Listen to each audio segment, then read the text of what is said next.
It started with a whisper, a quiet murmur in the gilded halls of Buckingham Palace, the kind of secret that never should have escaped the shadows. But this one did. And when it did, it would shake the royal family to its core.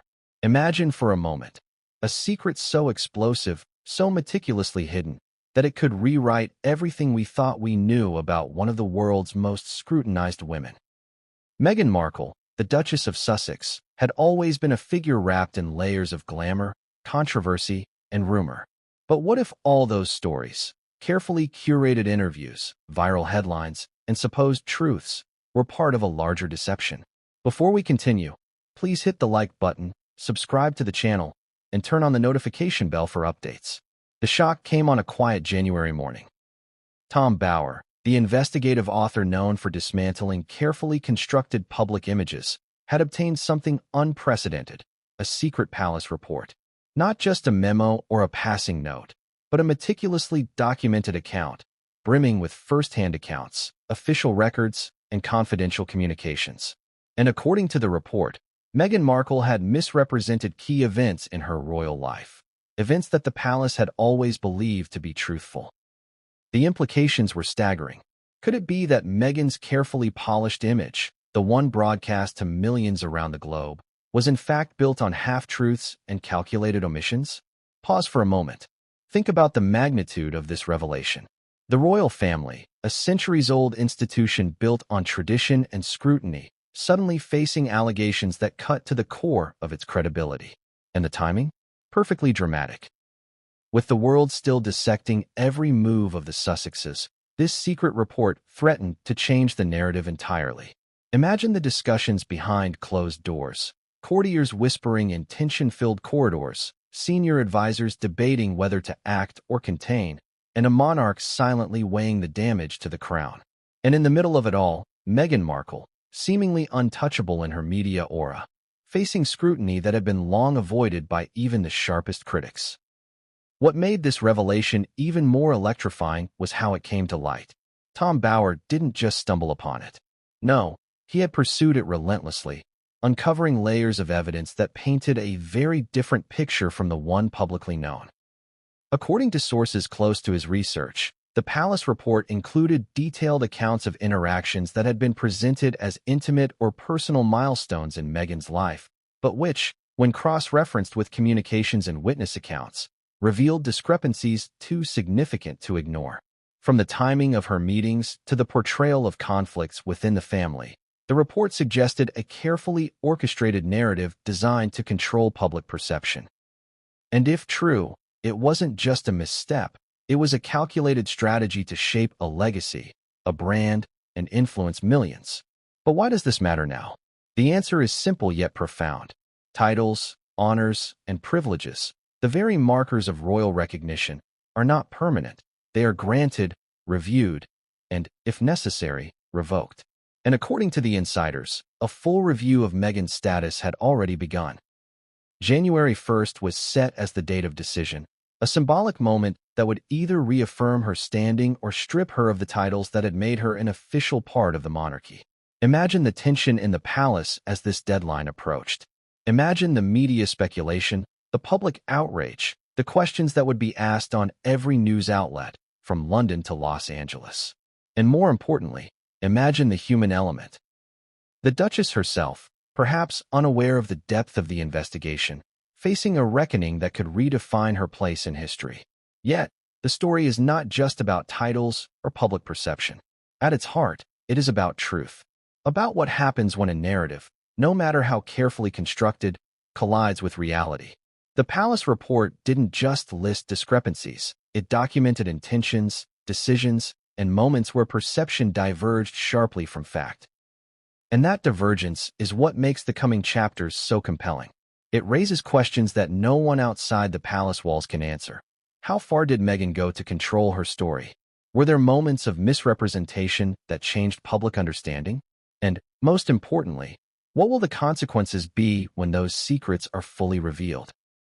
The report, according to those who have seen fragments, is organized chronologically, detailing Meghan's actions from the earliest days of her royal engagement to her public appearances in recent years. Each section not only chronicles events, but also contrasts public statements with private communications, revealing inconsistencies that are impossible to ignore. For instance, there are moments when Meghan's portrayal of family interactions, supposedly warm and intimate, appears to contradict accounts from staff and advisors. Other entries suggest deliberate misrepresentations of scheduling conflicts, charitable engagements, and personal interactions, each carrying subtle but significant implications. And as Bauer has indicated, these revelations are just the tip of the iceberg. The deeper layers of the report, still unpublished, promise to shake even the most steadfast supporters. And the emotional dimension cannot be overstated. Consider the fallout for those who have supported Meghan unconditionally, the fans who have followed her journey with admiration and loyalty. Imagine their shock upon learning that the story they believed in might have been curated, manipulated, or selectively presented. There is a sense of betrayal, yes, but also fascination. The allure of a hidden truth, the irresistible pull of a secret revealed at precisely the right moment, captivates the imagination. As viewers, readers, and observers, we are drawn not just to scandal, but to the psychological complexity of the narrative, the ambitions, the fears, the calculated decisions that shaped a public figure. Now, let's pause and reflect on the human element inside the palace. These are people whose lives are lived under intense scrutiny, every gesture dissected, every word analyzed. And yet, even within this fortress of public attention, secrets exist. The Palace report confirms that reality is rarely as clean or straightforward as it appears on Instagram posts or carefully staged photographs. In fact, the document suggests that Meghan's awareness of media dynamics, public sentiment, and historical context was far more strategic than previously understood. This is not mere gossip. It is a study in influence, perception, and power, and it reveals how carefully the Duchess navigated the treacherous waters of royalty, fame, and public expectation. What makes this situation even more compelling is the timing of Tom Bower's findings in relation to current events. With media attention on the Sussexes' latest projects, interviews, and public statements, the revelations in the Palace report arrive at a moment when the public's focus is undivided.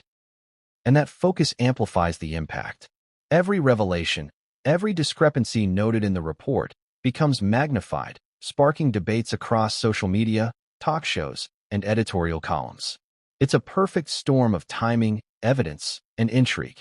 And for Meghan Markle, it represents a turning point, a moment where perception, reality, and consequence converge with an intensity that is both public and deeply personal. So why are we telling this story now, in this level of detail? Because the stakes have never been higher. Titles are not merely ceremonial. They are symbols of trust, respect, and historical continuity. Losing them is not just a matter of public image. It is a moment of irreversible consequence, a marker in history books, and a signal to the world that the institution itself is willing to act in the face of misrepresentation. And as the palace prepares to make its final determination, one question hangs above all others. Will the Duchess retain her standing, or will January 1st mark the beginning of a new chapter, one defined by loss, scrutiny, and controversy? And here's the twist that will keep you on the edge. The Palace report is not just damning in what it reveals, it is provocative in what it hints at. There are insinuations of private communications, carefully hidden exchanges, and strategic decisions that may never see the light of day. But for those who have access to Bower's findings, the patterns are undeniable.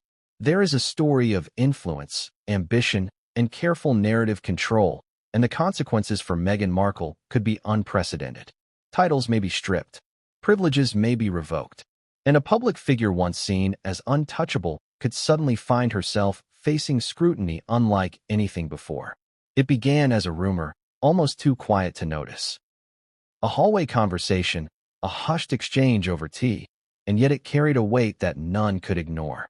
Within hours, what started as a whisper had escalated into a question that would haunt the palace. Could Meghan Markle, the Duchess of Sussex, really have misrepresented key events in her royal life? The implications were staggering. Every public statement, every carefully orchestrated appearance, every tearful interview. Were they the truth, or part of a narrative she had carefully constructed? Tom Bower, the investigative journalist whose work had toppled some of the most carefully protected reputations in modern history, had obtained the document that would change everything: the secret palace report. Unlike typical leaks, this wasn't a hastily shared memo. It was a detailed, chronological dossier filled with first-hand accounts, internal communications, and confidential observations from staff, advisors, and close insiders. And according to those who had glimpsed it, the findings were explosive. Consider the stakes. The royal family is an institution steeped in tradition and public accountability. Their words, actions, and appearances are dissected endlessly by the media and public alike. To suggest that a member of the family had misrepresented reality was not a trivial accusation. It was a potential scandal that threatened to erode trust, credibility, and the very foundation of the monarchy. For Meghan Markle, this meant that her carefully curated public persona, the one broadcast across headlines and social media, was now under intense scrutiny. What made Bower's report particularly damning was its meticulous attention to detail. Each section cross-referenced public statements with internal communications, timelines, and witness accounts. There were moments where Meghan's portrayal of family interactions, charitable work, and personal milestones did not align with documented evidence. In some instances, the discrepancies were subtle: a shift in the timing of a meeting, a misrepresentation of someone's involvement in an event. In others, they were stark, raising serious questions about the narrative she had presented to the world. Pause and consider this. Meghan had spent years cultivating an image of transparency, empathy, and commitment to the causes she championed. Interviews were carefully framed to highlight her perspective, social media appearances were polished, and public speeches crafted to resonate emotionally. But if Bower's findings were accurate, there was a pattern of misrepresentation carefully woven into the fabric of her story. Every smile, every anecdote, every tear captured on camera could now be reinterpreted through a lens of scrutiny. The palace, according to insiders, reacted swiftly once the report reached senior advisors. Discussions behind closed doors were intense and fraught with tension. Courtiers debated the best course of action, weighing public perception against internal stability. Every decision carried risk. Act too harshly, and the monarchy could be accused of bullying or targeting a public figure. Act too leniently, and the institution might appear complicit in allowing misrepresentation to go unchallenged. And through it all, the clock was ticking. January 1st loomed as the day of decision, a symbolic moment for the potential revocation of titles and privileges. What made the situation even more compelling was the psychological element. Meghan's actions, as outlined in the report, suggested a calculated awareness of media dynamics and public perception. She was not merely reacting to events, she was shaping them. Strategic meetings, selective disclosures, and timing of appearances all pointed to a deliberate attempt to influence narrative, an approach that, in isolation, might be understandable for someone navigating intense scrutiny. But in aggregate, and juxtaposed with evidence of misrepresentation, it painted a portrait of careful narrative control that few could ignore. As the world waited, speculation intensified. News outlets began dissecting past interviews, social media posts, and public appearances, looking for signs of contradiction. Fans and critics alike debated the possible implications. Could the Duchess retain her titles if these discrepancies were proven? Would public opinion shift, and if so, how dramatically? And at the center of it all was a woman whose every move had been under observation since her first public appearances as a royal. The human drama inside the palace was equally intense. Staff members who had observed events firsthand were caught in a delicate balance. Speaking out risked their careers. Staying silent risked the integrity of the institution. Advisors weighed the reputational cost of confirming or denying allegations. Even the monarch, whose measured presence in public often masks internal deliberations, faced the burden of judgment. Every word, every decision had consequences not just for Meghan Markle, but for the monarchy itself. Then there was the question of timing. Bower's report did not emerge in a vacuum. It coincided with renewed public interest in the Sussexes' projects and statements. From interviews to charitable endeavors, Meghan and Harry had maintained visibility, cultivating influence and shaping perception. And yet, The report threatened to shift the narrative entirely. A story that had been framed around empowerment, resilience, and personal truth was suddenly being questioned at its core. But perhaps the most striking aspect of the report was its focus on intent. It was not just what had been misrepresented, it was why. Observers familiar with the Palace report noted a recurring theme: moments where the Duchess seemed aware that selective disclosure, carefully timed statements, and strategic omissions could shape public understanding to her advantage. Whether this was malicious intent or a survival mechanism within a hostile environment remains a topic of heated debate. What is undeniable, however, is that the evidence in the report demanded careful consideration and decisive action. And yet, for all the drama, the public only saw fragments. Headlines hinted at revelations, social media exploded with speculation, and opinion pieces debated the meaning behind every anecdote. Few could grasp the full extent of the report, which remained under strict confidentiality. The palace, Bauer, and select insiders held knowledge that could dramatically alter perceptions, but releasing it all would be an act of unprecedented consequence. This is where the story becomes more than just a tale of misrepresentation. It becomes a psychological chess game. Every actor, from the Duchess to the monarch, was navigating a landscape of perception, loyalty, and consequence. Decisions were calculated not only for immediate impact, but for historical legacy. The stakes were immense. A misstep could redefine public perception, jeopardize institutional credibility, and even alter the line of succession debates. As we follow this unfolding drama, one question lingers. How will the Duchess respond once the world learns the depth of the report's findings? Will she double down on her narrative, leveraging public support to maintain influence? Or will the weight of evidence force a recalibration, a private reckoning with reality? And for the monarchy, what measures will be taken to protect tradition while confronting the implications of misrepresentation? The Palace report, we are told, contains sections so revealing that even those accustomed to secrecy were taken aback. Detailed timelines, correspondence, and witness accounts expose contradictions that cannot be ignored. Some entries highlight discrepancies in reported charitable engagements. Others focus on personal interactions portrayed publicly in ways that diverge from internal accounts. Each discrepancy, while perhaps small in isolation, collectively suggests a pattern, one that strikes at the very heart of credibility. And as the January 1st deadline approaches, the pressure mounts. Advisors move behind closed doors, weighing evidence, considering optics, and anticipating public reaction. Media scrutiny intensifies, and the public, starved for clarity, speculates relentlessly. The Duchess, poised under intense attention, faces a reckoning that could redefine her role, her image, and her influence. But what no one anticipated was that the Palace report hinted at something even deeper, a revelation not about chronology or misstatements, but about strategy, manipulation, and power. A revelation that, once exposed, would challenge everything the public thought they knew. And just when it seemed the storm was reaching its peak, a new twist emerged, a piece of evidence so unexpected that it threatened to change the trajectory of the entire saga. The world doesn't usually see the inner workings of royalty. Behind the velvet curtains, past the polished floors and golden chandeliers, decisions are made quietly, meticulously, often without any public knowledge. And yet, one document managed to breach that secrecy: a secret palace report, obtained by Tom Bauer, the journalist known for digging where others fear to tread. The report was not just another leaked memo. It was a carefully compiled dossier, one that combined first-hand accounts, internal communications, and cross-reference timelines. And from the moment it surfaced, it sent shockwaves through the palace, the media, and the public alike.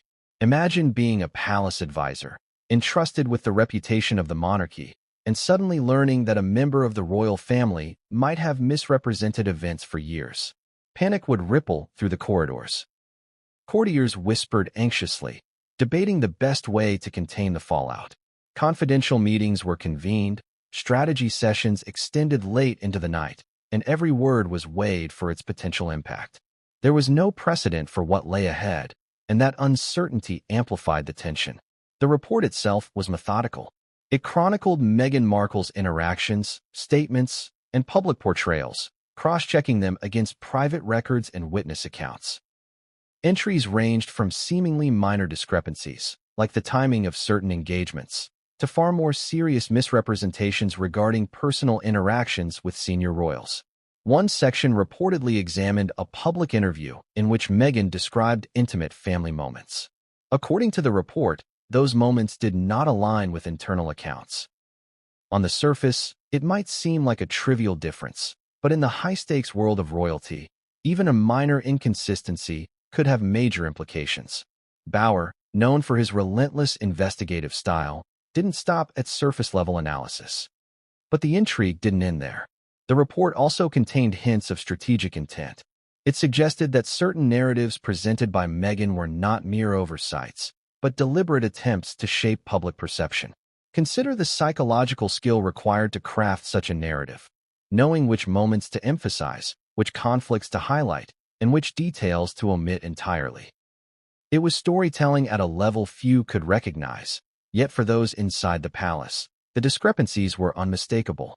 Public reaction, once fragments of the report leaked, was immediate and intense. Social media erupted with speculation, with fans and critics dissecting every public appearance, interview, and Instagram post in search of evidence that might confirm or contradict the report's findings. Headlines questioned the Duchess's credibility, while opinion pieces debated the ethical implications of misrepresentation. And while the report itself remained largely confidential, its mere existence was enough to spark global conversation. Behind the scenes, the palace faced an unprecedented dilemma. Acting too quickly risked public backlash, while delaying action threatened to appear complicit in ignoring misrepresentation. Advisors debated whether to release partial findings, confront the Duchess privately, or take no action at all. Each option carried consequences, and every decision had the potential to alter the monarchy's reputation for generations. The emotional toll on staff was immense. Those who had observed events firsthand struggled with loyalty, discretion, and conscience. Speaking out could mean career ruin. Remaining silent could compromise integrity. Even senior advisors found themselves navigating a maze of secrecy, responsibility, and potential scandal. And through it all, the Duchess remained at the center, her public image seemingly unshakable even as questions swirled behind closed doors. One of the most dramatic aspects of the report was its timing. Emerging when Meghan and Prince Harry had re-established themselves in public life, it threatened to shift the narrative entirely. Interviews, charitable events, and media appearances, all previously framed as evidence of authenticity and transparency, were now scrutinized through a new lens. Patterns emerged that suggested careful orchestration, selective disclosures, strategically timed interviews, and public statements designed to influence perception. What had once seemed spontaneous and sincere now appeared meticulously calculated. As the days passed, tension escalated. Advisors convened urgent meetings, reviewing each section of the report, weighing credibility, and planning potential courses of action. The palace had never faced a situation quite like this. A combination of public intrigue, internal evidence, and strategic misrepresentation all converging at once. And with January 1st approaching, the date set for a decision on Meghan's titles, the stakes could not have been higher. Meanwhile, the public remained captivated. Every detail of Meghan's life was analyzed with renewed intensity. Supporters defended her fiercely, claiming that the report was biased or incomplete. Critics pounced on every alleged discrepancy, framing the narrative as evidence of manipulation. And through it all, the report continued to haunt the palace, its contents a silent force shaping decisions behind the scenes. Then came the twist that no one anticipated. According to insiders, the palace report included entries so revealing that even seasoned staff were shocked. Private communications, previously thought confidential, revealed strategic intentions, nuanced manipulations, and moments where public statements diverged significantly from internal realities. The revelations were not merely factual, they were psychological, showing an acute awareness of influence, narrative control, and perception management. This wasn't just a story of misrepresentation, it was a story of power, strategy, and consequence. It raised questions about trust, integrity, and the lengths to which public figures might go to maintain a particular image. For Meghan Markle, the report threatened to redefine her place in history. For the monarchy, it forced a confrontation with uncomfortable truths and difficult decisions. And for the public, it opened a window into a world of secrecy, strategy, and high-stakes drama rarely seen outside palace walls. But as the palace struggled with these revelations, an even more unexpected development emerged. An internal leak hinted at an additional layer of information within the report, one that could potentially change everything again. Details previously concealed, long-held assumptions challenged, and a new dimension of the story that no one outside the inner circle had imagined. What exactly was in this hidden section? How would it affect the palace's decision on January 1st? And more importantly, how would Meghan respond once confronted with the full scope of the evidence? The answers were uncertain, and the tension in the royal corridors was palpable. The storm was far from over, and what came next would escalate the drama to a level no one had anticipated. By the time the palace report reached the highest levels of Buckingham, the atmosphere inside the royal residence was tense, almost electric. Courtiers whispered behind closed doors, aides hurried through hallways with papers clutched tightly, and senior advisors convened urgent meetings to assess the potential fallout. It was rare, almost unprecedented, for a single document to create such upheaval.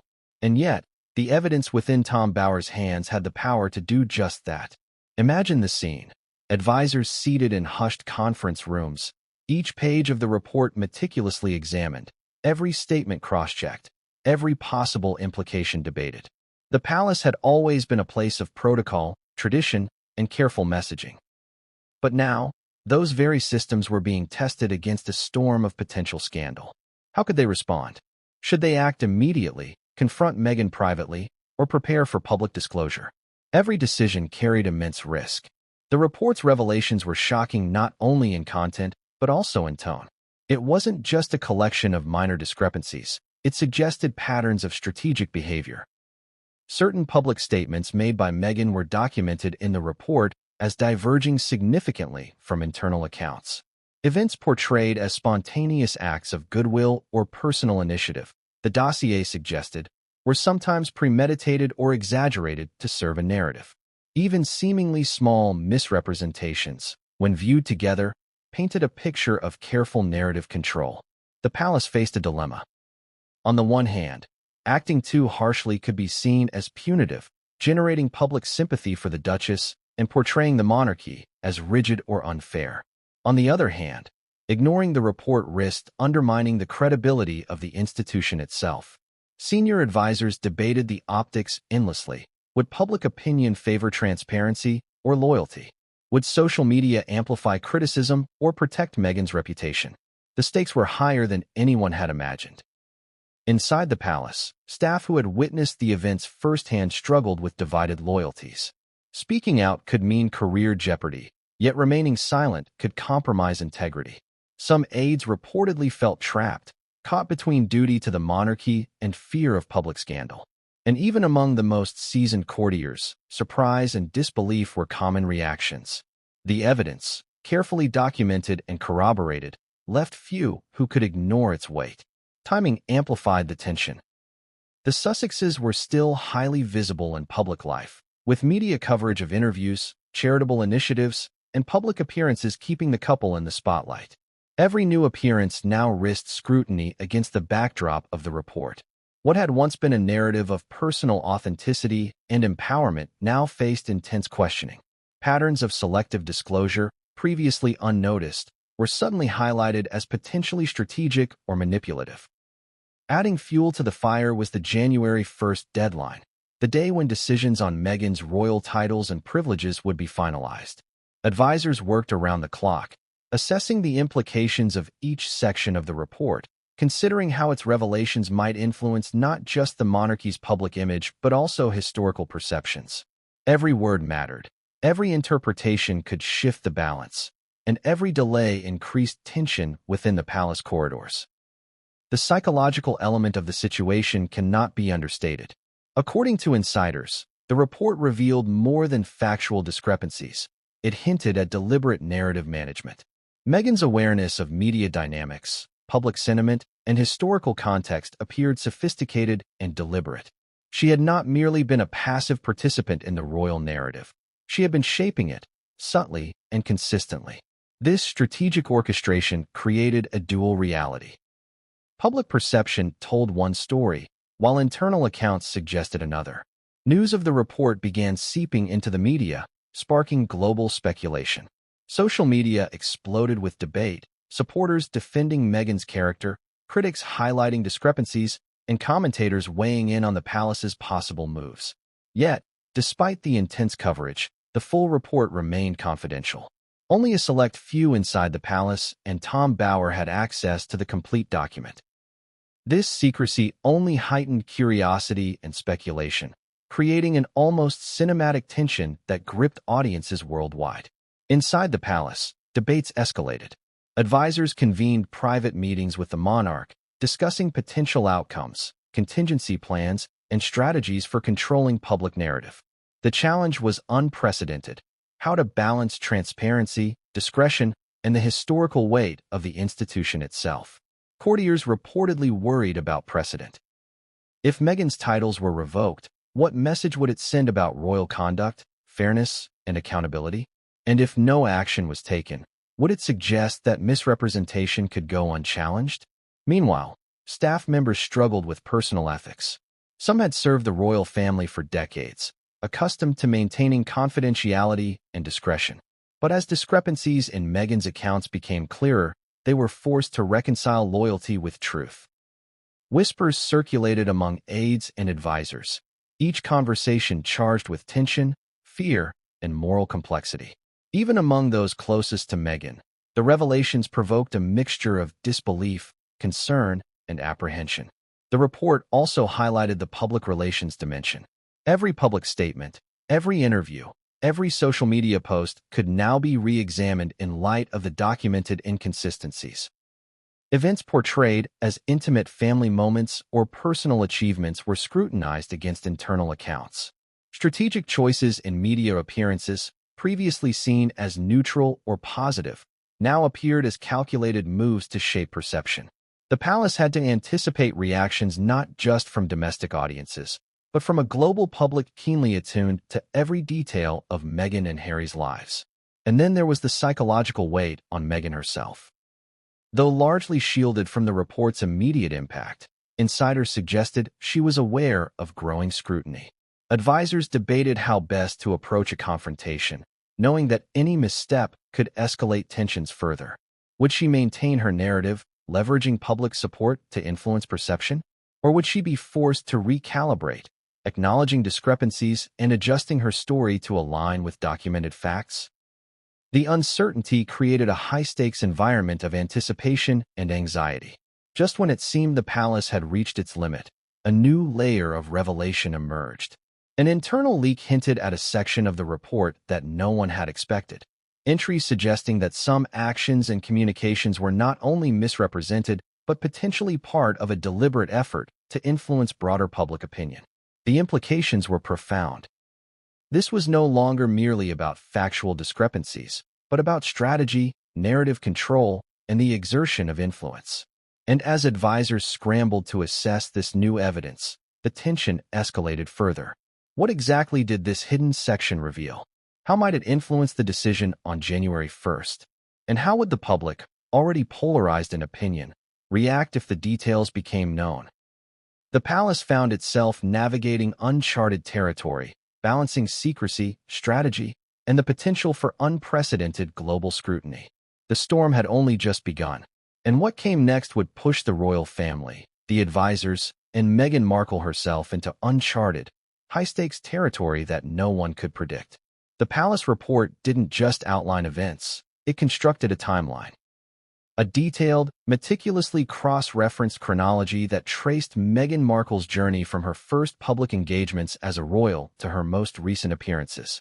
And as Tom Bower's research revealed, that timeline told a story far different from the one the public had come to know. Every step, every interview, every carefully staged appearance was now subject to scrutiny, reinterpreted against internal records that suggested a pattern of misrepresentation. It started with the engagement period.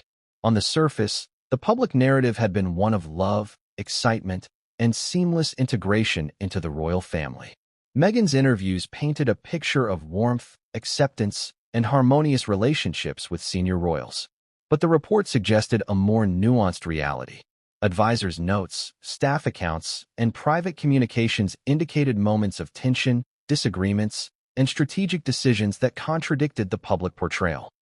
Timing of meetings, the portrayal of personal interactions, and the selective disclosure of details suggested that Meghan had been shaping the story from the earliest days. One striking example involved her charitable engagements. Publicly, Meghan had been praised for her empathy, her initiative, and her personal involvement. Behind closed doors, however, the report indicated that some of these engagements were adjusted for maximum media exposure. Schedules were manipulated, appearances orchestrated, and messages crafted to ensure that the public narrative aligned with desired perception. While involvement was real, the way it was presented to the public suggested careful planning. For many observers, this was the first indication that narrative control, rather than spontaneous action, was a recurring theme. Then there were the interviews. High-profile conversations with journalists, documentaries, and televised specials painted Meghan as candid and authentic. Yet, when compared to internal palace records, discrepancies emerged. Statements regarding family dynamics, timing of events, and personal experiences diverged from documented accounts. These weren't minor inconsistencies. In aggregate, they suggested a deliberate effort to shape public opinion. According to sources familiar with the report, Bauer highlighted these divergences as central to understanding how Meghan had constructed her public persona. Social media presence was another layer of the timeline. Every carefully curated post, every caption, every photograph was cross-referenced with internal schedules and witness accounts. The report suggested that social media was not just a platform for sharing experiences. It was a strategic tool for narrative control. Posts were timed to coincide with media coverage, interviews, and public appearances, amplifying certain perceptions while minimizing others. In effect, the timeline revealed a sophisticated understanding of influence, messaging, and audience engagement. But perhaps the most controversial section of the timeline involved family interactions. Publicly, Meghan had portrayed herself as warmly integrated, engaged in intimate family moments, and involved in private discussions. Yet, the report's internal accounts suggested that these portrayals sometimes diverged sharply from reality. Meetings described as cordial or supportive were noted in internal communications as tense or strategically managed. Discussions about scheduling, ceremonial duties, and personal priorities were carefully controlled, often differing from the narrative shared with the public. What made these revelations particularly damning was the pattern that emerged. Discrepancies were not isolated. They occurred repeatedly across multiple events, engagements, and communications. The report painted a picture of calculated narrative management, where public perception was actively guided by selective disclosure and strategic omissions. Observers noted that this approach reflected an acute awareness of media dynamics, public sentiment, and historical context. Meghan's understanding of influence was sophisticated, precise, and deliberate. Public reactions, once portions of the timeline surfaced, were explosive. Supporters claimed that the report misrepresented her actions or was biased. Critics argued that the evidence confirmed long-suspected manipulations. Media outlets dissected interviews, social media posts, and charitable initiatives, highlighting moments where public portrayals diverged from internal accounts. The narrative that had been constructed for years was suddenly under a microscope, reinterpreted in light of the meticulously documented timeline. Inside the palace, the pressure intensified. Advisors and senior staff convened additional meetings, reviewing each entry, assessing credibility, and strategizing potential responses. Contingency plans were developed for multiple scenarios. Confronting Meghan privately, releasing partial findings, or preparing for public scrutiny in the event of a leak. Each option carried risk, and advisors debated the best path forward with unprecedented urgency. Timing, again, was critical. With January 1st approaching as the deadline for decisions regarding titles and privileges, every day intensified scrutiny and speculation. Every interview, public appearance, or media statement by the Sussexes risked being evaluated against the timeline's documented discrepancies. Advisors worried that any misstep could escalate public scrutiny or shift the narrative unfavorably. The emotional dimension inside the palace was also profound. Staff and courtiers experienced a range of reactions: disbelief, anxiety, and even moral conflict. Long-serving aides, loyal to the institution, faced the difficult task of reconciling personal observations with the report's findings. Some feared public fallout. Others wrestled with ethical dilemmas about secrecy and truth. Every conversation was charged with tension, every decision potentially altering careers and reputations. The report's timeline didn't just focus on the past, it projected potential consequences. Advisors analyzed patterns, anticipating how public reaction might evolve, how supporters and critics might respond, and how Meghan herself might act once confronted with the evidence. The strategic implications were enormous. Every misrepresentation had the potential to influence perception, impact public support, and shape the palace's eventual decision on titles and privileges. And then came the unexpected revelation. A hidden section of the timeline suggested that Meghan's strategic narrative management may have extended beyond media and public perception. Internal communications hinted at efforts to influence private discussions, manage the flow of information within the palace, and position herself advantageously for long-term recognition. This raised questions not just about misrepresentation, but about intent, influence, and calculated action. Issues that went straight to the heart of credibility, trust, and the integrity of the monarchy. By now, it was clear this was not a simple story of misunderstandings or minor inconsistencies. The timeline, meticulously documented and cross-referenced, painted a picture of strategic control, narrative orchestration, and deliberate management of perception. For the palace, it demanded action. For the public, it provoked fascination and controversy. And for Meghan Markle, it set the stage for a confrontation that would be both personal and historical. As the palace prepared to act, the world watched. Social media speculation intensified, media outlets dissected every detail, and the public debated fiercely over credibility, ethics, and the potential consequences. Yet, the most dramatic revelations were still unseen, hidden within the report's pages. And just when it seemed the full weight of the timeline had been assessed, a new, startling discrepancy emerged, one that no one could have predicted and that threatened to shift the palace's entire strategy. Even the most carefully curated public personas can have cracks. For Meghan Markle, the first visible fissures appeared long before the palace report surfaced, in subtle inconsistencies and contradictions that sharp-eyed observers had noticed, but few had fully understood. Now, with Tom Bower's findings providing a detailed record of events, those cracks could no longer be ignored. The public image she had spent years constructing, a blend of empathy, relatability, and transparency, was suddenly under scrutiny in ways that threatened to unravel the narrative entirely. It started with media interviews. Meghan had become known for her compelling storytelling, her ability to share personal anecdotes in ways that resonated with millions. She spoke of family moments, charitable initiatives, and her perspective on royal life. But according to the palace report, several of these accounts were at odds with internal records. Meetings described as warm and collaborative were sometimes tense or strictly professional. Private discussions recounted in interviews differed significantly from what staff and advisors had documented. To the public, these discrepancies were invisible, but to those with access to the report, they painted a picture of selective disclosure, one that suggested careful orchestration rather than casual storytelling. Consider the psychological implications. Public figures often manage perception, choosing which stories to tell and which details to emphasize. But the report suggested that Meghan's management went deeper than simple impression control. It indicated strategic intent, an understanding of how narratives could be shaped, reinforced, and amplified. Social media posts were not just casual updates. They were calculated elements in a broader narrative strategy.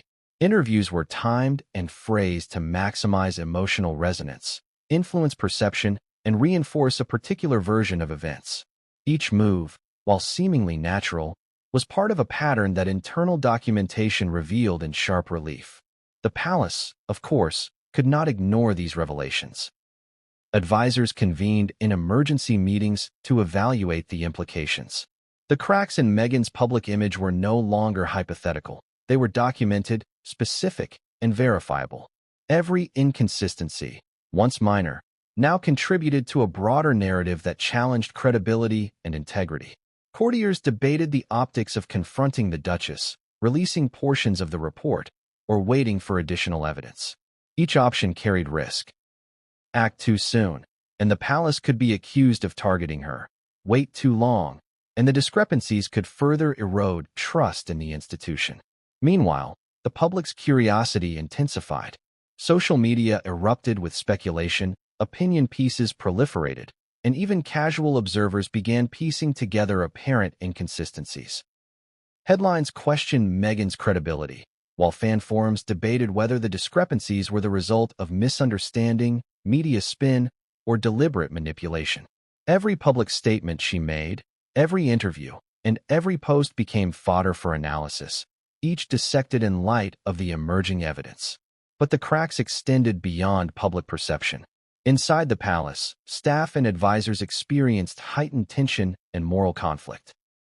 Long-serving aides who had witnessed events firsthand struggled with loyalty and conscience. Should they defend the Duchess's public statements, risking complicity in potential misrepresentation? Or should they uphold internal records, potentially exposing contradictions and fueling controversy? Every decision carried consequences, not only for careers but for the reputation of the monarchy itself. Then came the first major revelation that truly shook the palace. A sequence of events that had been portrayed publicly as a spontaneous reconciliation between Meghan and senior royals. According to the report, internal records told a very different story. Meetings had been carefully scheduled, discussions had been guided by advisors, and moments of perceived warmth were, in reality, structured interactions designed for optimal media capture. The public had seen intimacy. The report revealed orchestration. The discrepancy was subtle, yet profound, highlighting the gap between perception and reality. This pattern repeated across multiple events. Charitable initiatives, personal milestones, and ceremonial appearances, all carefully documented, showed instances where public narratives diverged from internal realities. Staff accounts, meeting notes, and private communications revealed a consistent approach. Events were framed, messages were timed, and appearances were designed to reinforce a crafted story. For the palace, the accumulation of evidence left little doubt that the discrepancies were intentional rather than accidental. The psychological weight of these revelations cannot be overstated. For the public, the cracks were initially invisible, easily overlooked in the flow of media coverage and social narratives. But once illuminated by the report, they became undeniable. Supporters were forced to reconcile admiration with doubt. Critics found validation for long-held suspicions. And for the palace, the challenge was both immediate and unprecedented: how to address misrepresentation without undermining institutional stability. Complicating matters further was the timing. With January 1st approaching as the deadline for reviewing Meghan's titles and privileges, every crack in the public image heightened urgency. Advisors needed to anticipate not only internal reactions, but public sentiment. They had to consider how releasing information, or failing to act, would influence perception. Social media speculation amplified pressure, creating a volatile environment where each new development could spark global attention. And just when it seemed the palace had assessed all visible cracks, an additional layer of discovery emerged. A section of the report detailing strategic narrative planning that went beyond individual events. It suggested that Meghan had actively managed not only public perception, but also the internal flow of information within the royal household. Emails, meeting notes, and communications indicated an awareness of how narrative control could shape opinions, guide decision-making, and influence public support. This wasn't mere storytelling, it was strategic orchestration. By now, the palace faced a stark reality. The first cracks in Meghan's public image were just the beginning. The evidence suggested a comprehensive approach to narrative management, one that had extended over years and touched every facet of her royal life. Advisors understood that confronting these discrepancies would require careful planning, ethical consideration, and a strategy capable of addressing both public scrutiny and internal morale. And yet, as the palace prepared for action, a new complication emerged, one that threatened to upend all planning. An internal leak suggested additional evidence, previously unseen, that could shift perception even further, challenging assumptions about intent, credibility, and influence. The stakes were higher than ever, and the coming days promised drama unlike anything the palace had faced in decades. What exactly was contained in this newly discovered evidence? How would it affect the palace's strategy, and what would it mean for Meghan Markle's titles and privileges? The answers were unknown, and the tension inside Buckingham and beyond was reaching a fever pitch. Inside the palace, tension had reached a new peak. Every hallway seemed charged with unspoken anxiety. Courtiers, long accustomed to maintaining composure and discretion, whispered urgently behind closed doors. Advisors huddled in conference rooms, papers scattered across polished tables, each document representing hours of meticulous cross-referencing from Tom Bower's report. The stakes were clear. The decisions made in the coming days could define the monarchy's legacy, reshape public perception, and irrevocably alter Meghan Markle's place within the royal hierarchy. The central dilemma was one of unprecedented complexity. On one hand, the report contained documented evidence suggesting patterns of misrepresentation by the Duchess. On the other hand, acting publicly could provoke a backlash, potentially generating sympathy for Meghan and accusations of harsh treatment by the royal family. Advisors debated endlessly: confront her privately, release portions of the report strategically, or wait for more corroboration before taking action. Each path carried both ethical and reputational risk. Imagine being an advisor in this environment. You are tasked with preserving the integrity of centuries-old tradition while navigating a modern media landscape that magnifies every perceived misstep. Every decision requires a balance between discretion, timing, and long-term consequences. Even minor miscalculations could spiral into global controversy. The report's findings complicated these deliberations further. It was not a simple catalog of inconsistencies. It was a narrative of strategy and intent. Advisors were confronted with a startling conclusion. Meghan had not merely misrepresented events by accident. The dossier suggested careful orchestration, with an understanding of media influence, public perception, and internal palace dynamics. In short, she had been shaping the story on multiple fronts simultaneously. One advisor reportedly leaned forward in a meeting, stating bluntly, "This is not about misunderstanding. It's about manipulation. If we ignore it, the institution suffers. If we act too quickly, the public could perceive us as punitive." The room fell silent. Every advisor understood the gravity of the words. The palace had to navigate perception, ethics, and precedent simultaneously, and the stakes could not have been higher. The advisor's dilemma extended beyond strategy. It was also moral. Staff members who had witnessed events firsthand struggled with their conscience. Should they expose contradictions, potentially igniting scandal? Or should they protect privacy and reputation, risking complicity and misrepresentation? These were not academic questions. They were intensely personal decisions, fraught with career implications and ethical consequences.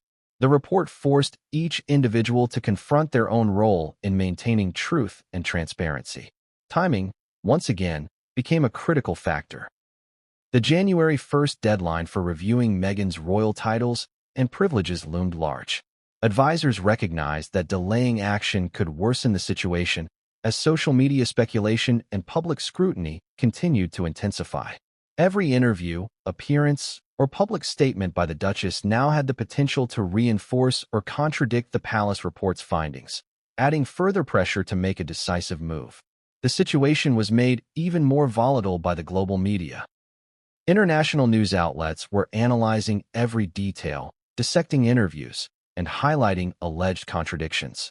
Social media amplified narratives in real time, creating a feedback loop of speculation, critique, and defense. For the advisors, this meant that their decisions could not only impact internal dynamics, but also influence worldwide perception of the monarchy. Every consideration was magnified, every choice scrutinized.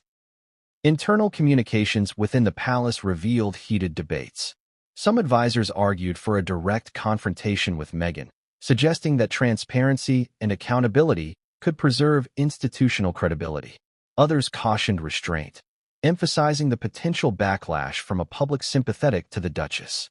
Each side presented compelling arguments, but the urgency of the situation left little room for indecision. The advisors also had to contend with psychological strategy.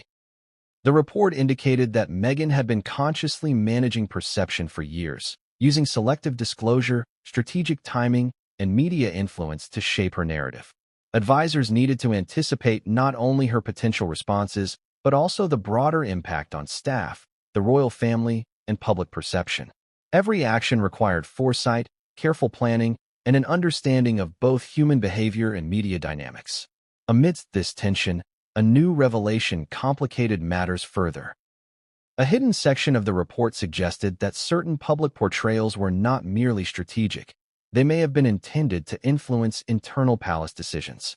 Emails, memos, and witness accounts implied a level of premeditation that extended beyond public perception, hinting at efforts to shape the behavior of advisors and other royals. This raised the stakes even higher. It was no longer just about misrepresentation, but about power, influence, and strategic positioning within the institution. As advisors grappled with these findings, the pressure was compounded by the public's growing curiosity. Rumors and speculation had already permeated social media, news outlets, and discussion forums. The palace understood that once information was made public, the narrative could no longer be controlled. Every leak, every hint, and every contradiction would be dissected, debated, and amplified on a global stage. And then came the hardest question: how to act without appearing vindictive, biased, or unfair. The advisors recognized that the decision on Meghan's titles would be symbolic as well as practical. It would send a message about the monarchy's approach to integrity, accountability, and precedent. Every consideration required balancing the demands of tradition, the expectations of the public, and the psychological impact on all parties involved. But just as the advisors thought they had a clear path forward, a new piece of evidence surfaced, one that challenged assumptions about motive and influence. Internal communications suggested not only strategic narrative control, but also attempts to leverage public opinion to pressure decision-making within the palace itself. The implications were explosive. If true, they suggested a level of manipulation that went far beyond what anyone had anticipated. With this revelation, the advisors' dilemma reached a breaking point. Decisions could no longer be guided solely by precedent or discretion. They had to account for intent, strategy, and the potential ripple effects of both action and inaction. Every choice carried weight, every delay risked escalation, and every move could redefine not only Meghan Markle's status, but also the perception of the monarchy itself. And yet, as they wrestled with these decisions, another unexpected development was brewing, one that would threaten to turn careful planning into chaos and force the palace into a confrontation with history in the making. Timing, once again, became a critical factor. The January 1st deadline for reviewing Meghan's royal titles and privileges loomed large. Advisors recognized that delaying action could worsen the situation as social media speculation and public scrutiny continued to intensify.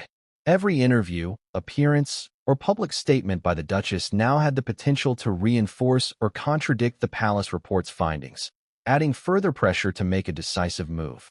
The situation was made even more volatile by the global media. International news outlets were analyzing every detail, dissecting interviews, and highlighting alleged contradictions. Social media amplified narratives in real time, creating a feedback loop of speculation, critique, and defense. For the advisors, this meant that their decisions could not only impact internal dynamics, but also influence worldwide perception of the monarchy. Every consideration was magnified, every choice scrutinized. Internal communications within the palace revealed heated debates. Some advisors argued for a direct confrontation with Meghan, suggesting that transparency and accountability could preserve institutional credibility.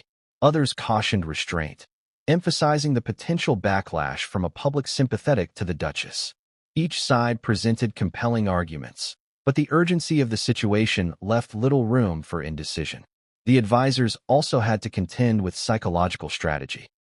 The report indicated that Meghan had been consciously managing perception for years, using selective disclosure, strategic timing, and media influence to shape her narrative. Advisors needed to anticipate not only her potential responses, but also the broader impact on staff, the royal family, and public perception. Every action required foresight, careful planning, and an understanding of both human behavior and media dynamics. Amidst this tension, a new revelation complicated matters further. A hidden section of the report suggested that certain public portrayals were not merely strategic. They may have been intended to influence internal palace decisions. Emails, memos, and witness accounts implied a level of premeditation that extended beyond public perception, hinting at efforts to shape the behavior of advisors and other royals. This raised the stakes even higher. It was no longer just about misrepresentation, but about power, influence, and strategic positioning within the institution. As advisors grappled with these findings, the pressure was compounded by the public's growing curiosity. Rumors and speculation had already permeated social media, news outlets, and discussion forums. The palace understood that once information was made public, the narrative could no longer be controlled. Every leak, every hint, and every contradiction would be dissected, debated, and amplified on a global stage. And then came the hardest question: how to act without appearing vindictive, biased, or unfair. The advisors recognized that the decision on Meghan's titles would be symbolic as well as practical. It would send a message about the monarchy's approach to integrity, accountability, and precedent. Every consideration required balancing the demands of tradition, the expectations of the public, and the psychological impact on all parties involved.